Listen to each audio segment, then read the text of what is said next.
Welcome, everybody. Happy Saturday. We made it. All right. So, listen, yesterday I did a deep dive into the Sussex, their finances, how much Canadians paid for them, all that stuff. And today I've decided to go to their relative, Sarah Fergie Ferguson, because, well, it's been a banger of a week for our old redheaded former Duchess and former Prince Andrew's ex-wife, whose charitable career is officially over. Her foundation, Sarah's Trust, formed in 2020, ironically, to empower women and young girls, has formally closed and been removed from the public register following intense public backlash. Gee, I wonder why. And the loss of her title. Tears. Meanwhile, newly public Department of Justice files revealed that she also kept in touch, we knew this, with Jeffrey Epstein after his conviction. Things again we knew, calling him the, quote, brother I have always wished for. Jeebus, and other things. Meanwhile, our broke Duchess, it may not be so broke. We don't know, because new reports are suggesting she might receive, a large portion of the $1.1 billion fortune left behind by her former partner, lover, and former boss, because she met him when she was his nanny, Formula One billionaire Patty McNally, who just passed away recently. I wonder what his heirs have to say about that, eh? So with me to explain all this is the ultimate York insider. Hold on.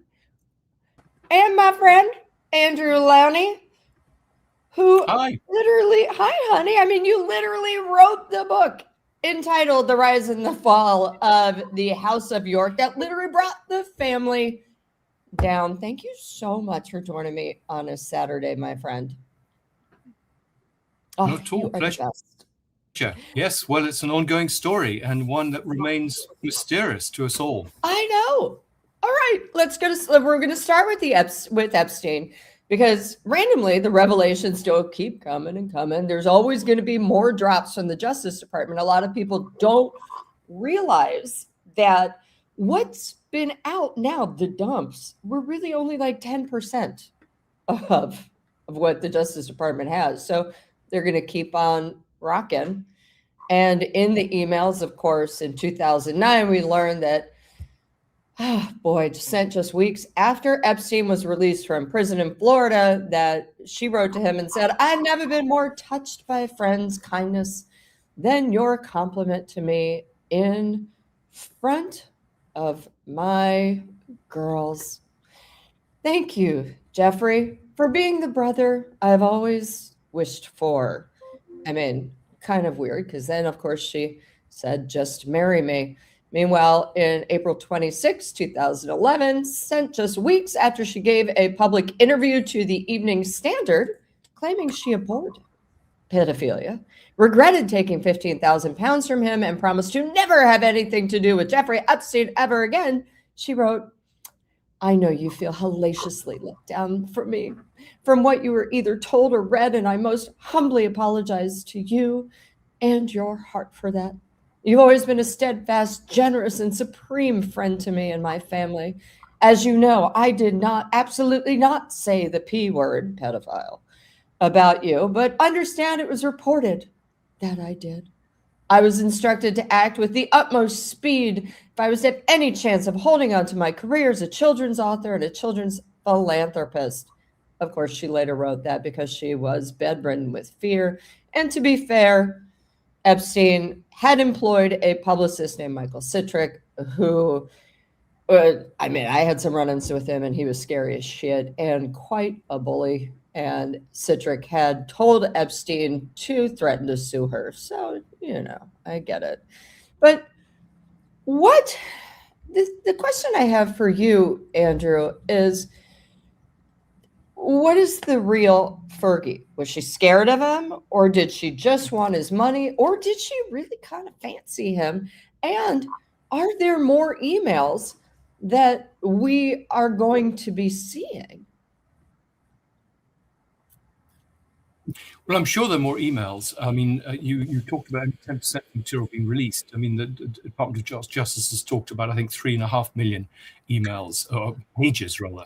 But I mean, actually, when you count them up, I think it's about 2.7 million, and they've talked about reviewing 6 million already. So we've got over 3 million pages that could be released almost immediately they've looked at.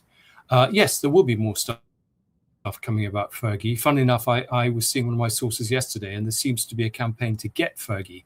They're worried about the fact she's going to spill the beans, and they want to kind of neutralize her. Oh, how?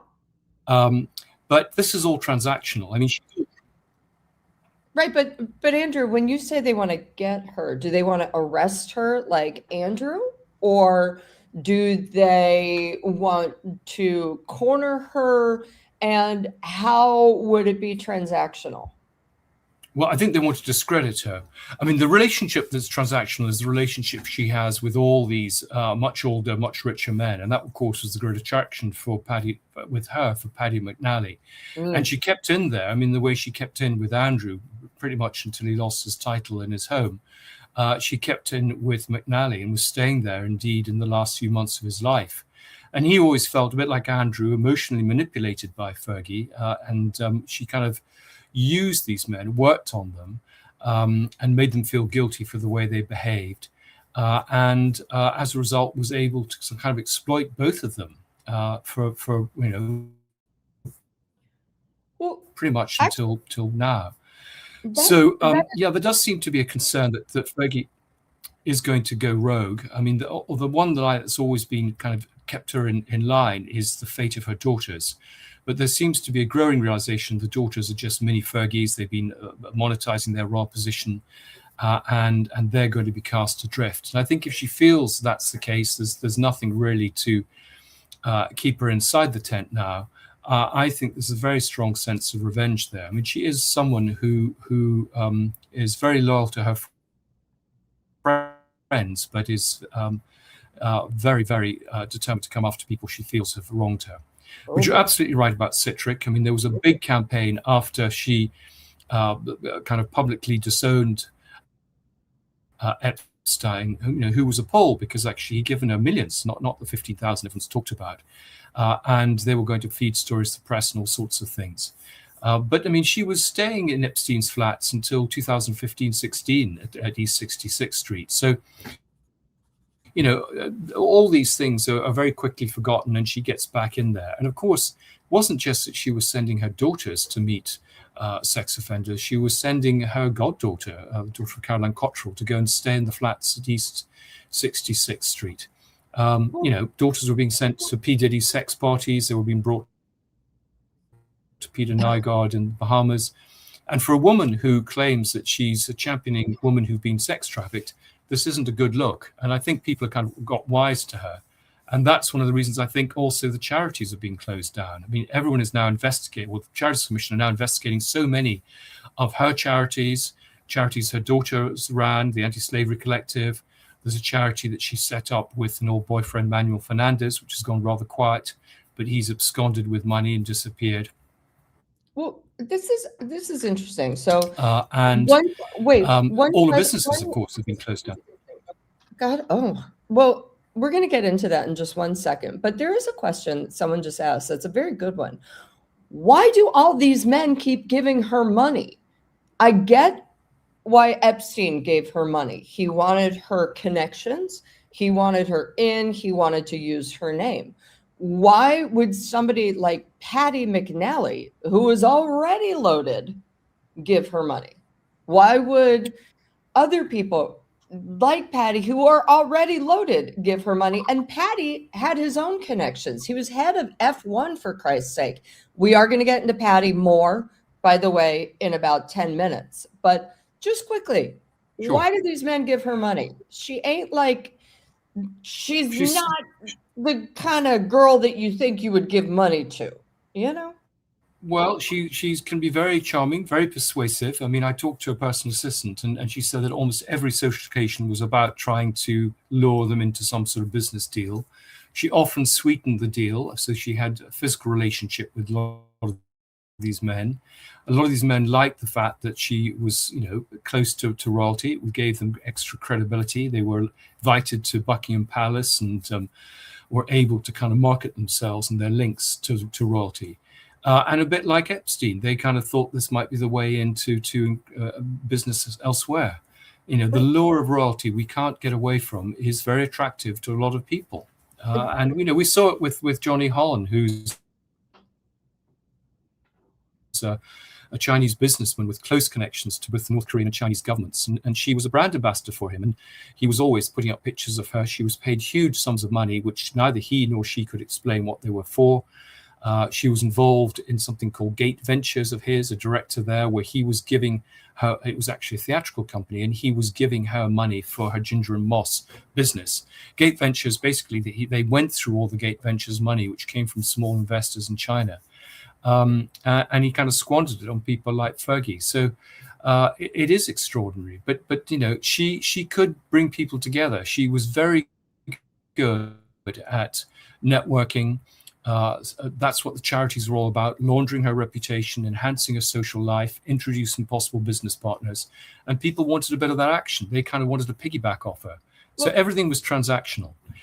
And when you talk to people, for example, at the British consulate in New York, she would hang around there. I mean, Andrew would come to events and she would suddenly turn up and they'd have to kind of lay an extra place at table. She would kind of be hanging around picking up business cards.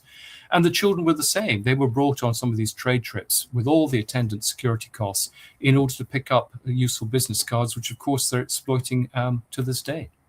I need to go back to something that you just said, because jaw is still dropped and I'm going to jam it off the ground for this. You just said she would trade sexual favors for money? Like she would sleep with them? Yes, it was very well known. I've talked to several of the ex-wives of these men. Wow. Yes, absolutely. And indeed, the famous episode when she was filmed selling access to Andrew in 2010, which was filmed by News of the World, what they didn't show was that she'd offered to throw sexual intercourse into the mix. I mean, I don't know why they didn't run that, and I got that from two different sources. But yeah, I couldn't put this in the book, but I mean, I just get so many stories, and she is a very highly sexed woman. I mean, we know that she was kind of chasing poor old Tiger Woods across America. She chased Thomas Muster, the Austrian tennis player, to Australia. Poor old Kevin Costner was after her when they were met in China. She had this obsession with John F. Kennedy Jr. and stalked his flat. Kevin Costner? My geriatric crush? Yes. I'm afraid you had Fergie. You had competition there. Yeah, well, actually, he slept then with the daughter of a British cabinet minister instead of Fergie. She didn't get her wicked way with him on this trip to China. Got it. Wow. All right. So, okay. Wow. I'm usually a lot quicker than this, but wow. I woke up late. I did not sleep well, and okay, that is wow. I'll never get over that one. Thank you. Well, I'm glad that Kevin escaped the clutches, but it does kind of shock me that a lot of these people look at Fergie. I mean, Fergie is not exactly, she's attractive, I guess, after maybe a couple beers, but she's not exactly the kind of person who somebody would see across the room and say, that one, wow, she's gorgeous. She's a very sexual, person, and I think, clearly she sent out signals to people, and they responded. I don't know, but it's that's a whole era of and it goes right back to Verbier. I mean, what will be interesting now with Patty McNally dead, whether we will get a lot of the stories about what went on, because I mean, his house there the chalet was nicknamed Coke Castle. I mean, there were a number of libel cases that he brought to shut down stories about the drug use at the chalet. And I talked to one of the chalet girls who used to clear up, and it was all condoms and drug stuff. Oh wow. Okay, we're gonna put a pin in that, because I do obviously want to get into that too. It's a Saturday. Why not? Right. I don't have to work tomorrow. But let's go back to Sarah's trust just for a hot minute, because this to me was just it was kind of jaw-dropping, ballsy. Wow. 2020, she established Sarah's Trust, and it was to help women and girls, which, just so we're clear, anything that is as vague as that, I'm always like, okay, what the hell is going on? However, this week it was formally marked as removed on the public register of charities. Now, the trust, it was kind of a fund to funds type charity, and you guys know how I feel about that. Fund to fund is, I'll take your money and then I'll distribute it, and some of it along the way may get lost. I mean, it's a bit of a whitewash of her relationship with Epstein and money laundering, in my mind. It partnered with 60 charities across more than 20 countries to support humanitarian aid, crisis relief, grassroots environmental projects. Basically, everything, it seems like. I mean, it was for women and girls, but then it was environmental, it was hunger, it was cycles of extreme poverty. They claim to have done all this stuff, like provided medical aid for Ukraine refugees, funded educational resources for over 200 children in Ghana, connected major donors and philanthropists with international projects, wink. And it all sounds great, but yeah, I have to ask you this. Was Sarah's Trust just her piggy bank? Because it seems dodgy to me when someone's trying to do everything under a banner of women and girls. What's going on there? How much money did it actually take in? We know that after Epstein, the first dump last year, everything dried up. But how much money was actually going through there, Andrew? Well, I mean, we don't know, because a lot of the stuff is very cleverly disguised. But I think it's very clear that there was a very narrow dividing line between her own financial business activities and the charitable work. And Sarah's Trust was a good example. But you're absolutely right. I mean, this story is all about money laundering. I mean, that's particularly true of Andrew and the sale of Sunning Hill. A lot of the stuff that she was doing was involved with some pretty dodgy people in Central Asia who were just basically in Russia trying to launder money. And of course, one of the things is royal bank accounts are never really monitored. The sort of people like Coutts and Farr, the Queen's solicitors, who should have been monitoring some of these deals, were just letting stuff through. And I do think that if there is a will to actually look at Sarah Ferguson, there is a very strong case to charge her under the Companies Act and under charity law for some of the stuff that she's been doing. I think what's extraordinary is we've had no indication that either she, Amanda Thirsk, who worked for Andrew, David Stern, some of the point men, none of these people appear to have been questioned. And it doesn't seem to be a great appetite, should we say, to interview them. And here we have her offering to do big interviews with Netflix when she's refusing to come and talk to the victims' lawyers or to the American authorities. Because she saw everything. She was constantly staying in the flats. And I think in many ways she may well have been the person who introduced Andrew to Epstein. Oh, wow. I mean, there are more entries in his little black book for her than there are for Andrew. Right. Well, and they were both malleable, so of course it's go to one to get to the other, right? But yeah, Sarah was the way into Andrew. I'm so grossed out by how people abuse charity. We've seen it, in my opinion, with Harry and Invictus. We've seen it over and over with many billionaires who want to either get tax breaks or whitewash their reputation. And a lot of times it does turn into their own personal piggy bank. It's kind of like, well, I needed to fly here, so they, of course, had to pay for my first class jet over, and I had to stay at the 5-star hotel because what would people think?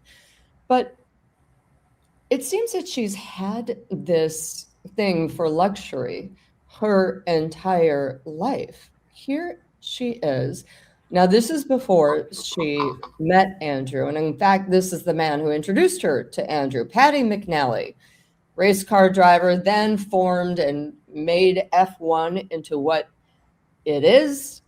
And she was apparently his babysitter. She was 20, he was decades older. They met. And of course, she was probably like, hello, sir, you are rich, and I take care of your children. I am good wife material. But apparently, he broke up with her the second she said, let's get married. He was like, no, meet my friend Andrew. What do you know about this relationship? Well, it's an extraordinary relationship. I mean, she left actually. She was in Verbier as a sort of chalet girl. She's a very good skier, and she moved from Kim Smith Bingham to Paddy, and as you say, was a kind of nanny to his two sons. He was divorced, but he had two young sons after who he had to bring up after his wife died young, and she kind of hung in there in the hope that she could marry him. And even after she met Andrew in the summer of 1985, I think she still had hopes that he might marry her. He treated her pretty badly. I mean, he had an eye for the girls.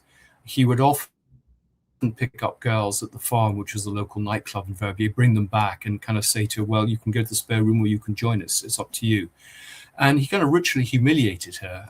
And this, of course, she had low self-esteem to start with. And I think this is what she kind of played on with him, because for years afterwards, she would stay at his chalets in Verbier or at his house in south of France, or indeed he had the old Ian Fleming house in Wiltshire. And indeed, I think he's been putting her up since the sort of scandal broke in the last 6 months. So, I mean, he's always felt slightly sort of guilty about her. And she's very good at hanging in there with people. I mean, it got to the point where he used to go actually and be there when she came in the summer at the house near Saint-Tropez. And then eventually he just gave up, just let her have the keys. But she kind of she takes advantage of people. Everyone is there to be used. And I'm afraid Paddy was used. The big question is, did she get a big payout from his will or not? Right. There was a big story in the Mail on Sunday a few weeks ago. He changed his will. One of his two sons had died young, quite recently. And he felt that he should take care of Fergie. Now, I've heard that story. But I've also heard from someone who was one of her lovers, who's remained close to her, that actually Paddy McNally was quite sensible. He was never going to leave money, even in a trust for Fergie. He kind of knew what she was like. I've also got that from a source in Switzerland who knew Paddy McNally. So that seems to me more likely. I mean, I think the really interesting thing is if she has got this money, then she doesn't need to write her kiss and tell memoir, and the royal family will breathe a sense of relief. So for them, it's good news. But if she hasn't, then there could be problems. But again, talking to my source yesterday, he confirmed what I've heard time and time again. Both Andrew and Fergie have plenty of money. This idea they've got no money is kind of just something the press push around with. I mean, we know that she sold that news house in Belgravia only a year ago for about £4 million. And even if it went to the daughters, she and Andrew have continued to do business for many years now in places like China and elsewhere, particularly the Middle East, and have, managed to save some money. So I just don't buy this idea that they're both penniless. But you're absolutely right. Paddy McNally was the person who gave her a taste for the high life. And ever since then, she's always insisted on sticking with people who would basically give her that high life. And she's not the one to pay for it. I mean, I think what's so shocking about visiting Epstein while he was in prison and taking her daughters is not just that she was one of the first to kind of pay homage to him, but also she insisted that not only did he pay for a business class ticket for her, and I think for her daughters, but also that she could then stick it on her frequent flyer card and get some points. So yeah. Everyone is to be used, and she's pretty shameless about that. That was going to be the title of the book originally, Shameless. Okay, we're getting to that in 1 minute, but I do want to follow up on what you just said on the fact that she ain't broke. And it does make me laugh because here in the States, people like the Kennedys, for example, number one rule up in Massachusetts is never go out to drink with the Kennedys because they'll always leave you with the bill. They'll do the Irish goodbye out the back and you're the one left paying. And I've heard that's kind of the same with royalty. They don't carry cash for a reason, and that they like to spend other people's money. And that was clearly the case with Andrews. Oh, no, Absolutely. you've got this. So you have the honor of my company, so you can't pay for it. And it's shocking that Fergie is really the same way. Are you telling me that they're actually stockpiling their little acorns for this elderly winter the entire time, that they've got secret little bank accounts somewhere and that they're okay, but she still loves a freebie and wants to horn in on someone else's chalet and use I'm broke as a threatening aspect to the royal family? Oh, absolutely. I mean, she's always sponged off people, even though she could perfectly well afford it. I mean, the extraordinary thing is she would be upgraded on flights to business or first class by the airline, and often paying customers out of their seats.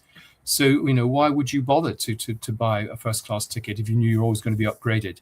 And she was always looking, asking for perks, always taking away the goodie bags. And the daughters are the same. I mean, I think that's why they're so upset. The invitations to the red carpet events and the goodie bags have stopped.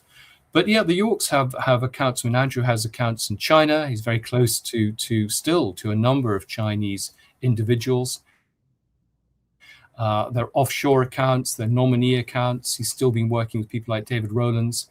And if you think that he was taking a 1% skim on a lot of these commissions where he was introducing people, these were huge deals. I mean, there's one deal in Kazakhstan where he introduced a Greek water company. And he took in the end, it never happened, but he would have taken a £3.5 million commission. So these aren't small sums we're talking about. I mean, they don't waste their time. Johnny Hon was paying her, I think, £250,000 a year. I mean, there was so much money being thrown at them because, as you say, there was a bit of money laundering going on, and there was a little bit of stardust being sprinkled around. Wow. So, wow. And she still wants more money, because then we come to this lovely rumor. Hold on. Why is this not working? I'll come back. Hold on. Nope, that's not working. We come to the rumor of her wanting to do a book and TV deal. So it's the book. She's talking about maybe doing the movie, her story finally told. And there have been rumors that this will get her millions. Now, I know that I have also heard at book fairs, agents are talking about this, and that they have said, okay, yeah, she's kind of, how about this? But book, TV, Netflix deal, could this actually happen? Are you hearing anything about this? Yes, I am. I mean, I heard stories that, for example, the ghost is a woman called Imogen Edwards Jones, who's a great friend of hers. I've heard stories that Collins, as a ghostwriter, everything's ghostwritten, even the children's books. I've heard stories that she already has a ghostwriter? Yes, I mean, I understand that she's been talking to her for months now. And I've heard rumors that Collins, who were, of course, her publishers until recently, and indeed my own publishers, have been in talks with her about doing a memoir. And I don't know, people are still going to, whatever they believe her, they're going to buy the book. I mean, she's written about 3 different memoirs, all saying slightly different things, all getting large sums of money. And she hasn't really spilled the beans, but she's got a lot of beans to spill. And I think there is a real worry that she might do it, and people will watch an interview with her. And of course, she'll play the victim and she'll say she's been traduced. But what I've learned from now studying her for the last 4 years is you can't believe a thing she says. She was very close to signing a deal when my paperback came out in May, and I revealed her relationship with P. Diddy, and that kiboshed those particular discussions.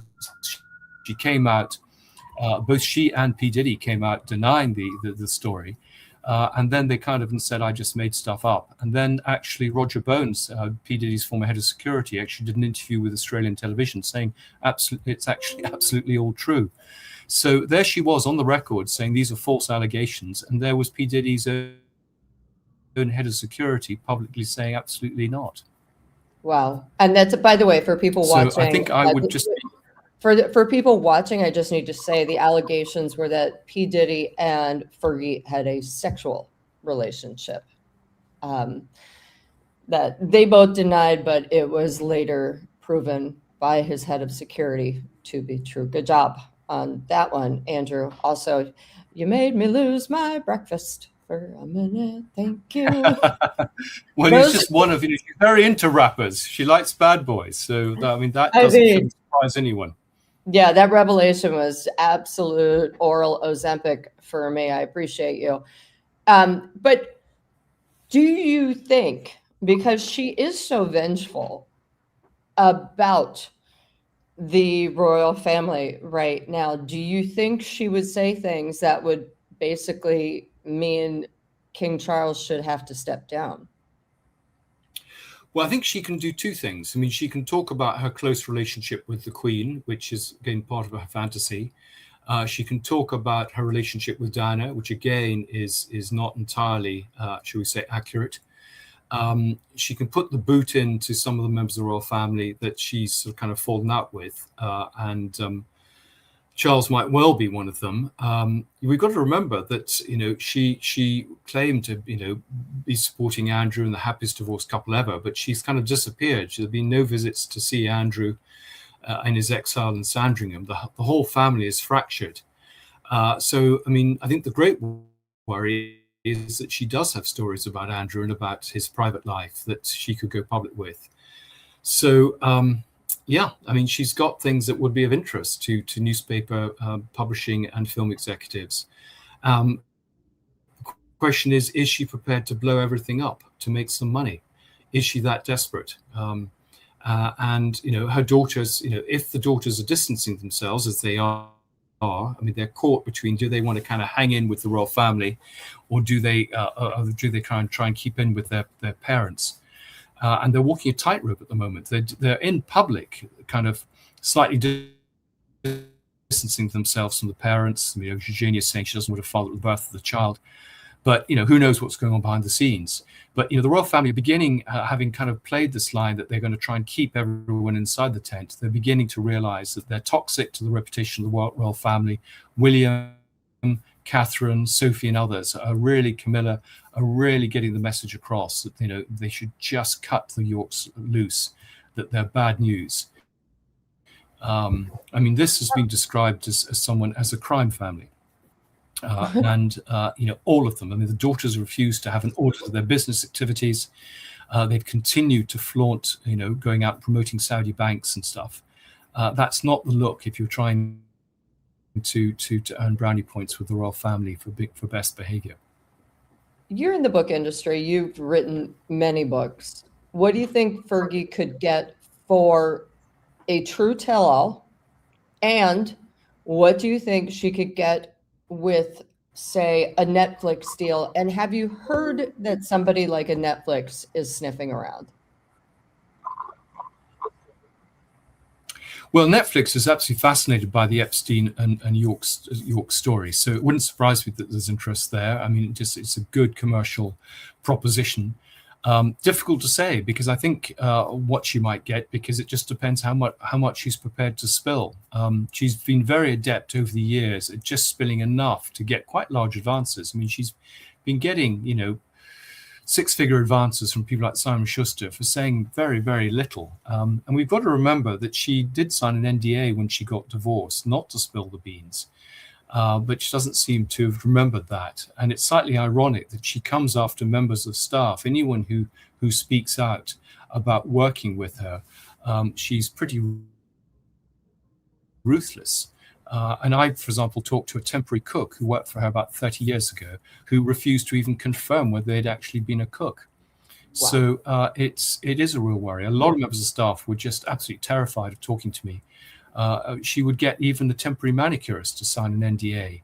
And I know someone who was trying to do a business relationship with her, and there were literally heavies at the door, and they couldn't leave the room until they'd signed the NDA. Of course, NDAs are pretty worthless, but people don't realize that. Right. Well, also, to be fair, I guess you could technically threaten to sue, and then somebody would have to hire a lawyer, and that would, well, it would bankrupt me. But I feel like Fergie also knows that never complain, never explain, the royal family would not come after her for the NDA. They really can't stand the fact that Harry's been in court so much over the last couple of years. And I doubt that they would sue her for an NDA. But listen, thank you so much, Andrew. You are always, whenever I need a pick-me-up, a jaw dropper, or a OMG, I come to you. And I just thank you so much. Pleasure. I cannot wait for the next excerpt of entitled The Rise and Fall of the House of York to come out. When is it coming out? Well, I'm working on a new book called Untitled, and that hopefully will be in about 2 or 3 years. But it's taking time to get the material. All right. And well, who knows? Maybe they will be charged by then. I need you to come on the regular to give me updates on what you found out, because, yeah, this is warming my gossip loving heart. Thank you so much. Now, stay backstage, all right? And I'll see you in a hot minute. Hold on. And you guys, thank you. Thank you. Thank you. I really appreciate you guys. Now, don't forget, like, subscribe. And just quickly, oh, he is still here. So hold on. Uno momento. We'll get Doug once again. Hi, boo-boo. Hi, I know. Oh, my gosh. Oh, my gosh. What? Okay, so look at the belly. It's a big old belly. Now, here, wait. Why is this not working, you guys? This is so annoying. I was trying to get a photo up of Doug when he was just a little baby. And for some reason, it ain't working. Thanks, StreamYard. But, well, now you got the live guy. He's chunkier now. He's got neck rolls and a belly. But no crotch gut. We got rid of that. All right. Thanks again, guys. Like, subscribe, hit the heart, and have an awesome weekend. I'm going to try to do Fake Feminist for you tomorrow. All right. Mwah. Thanks. Bye.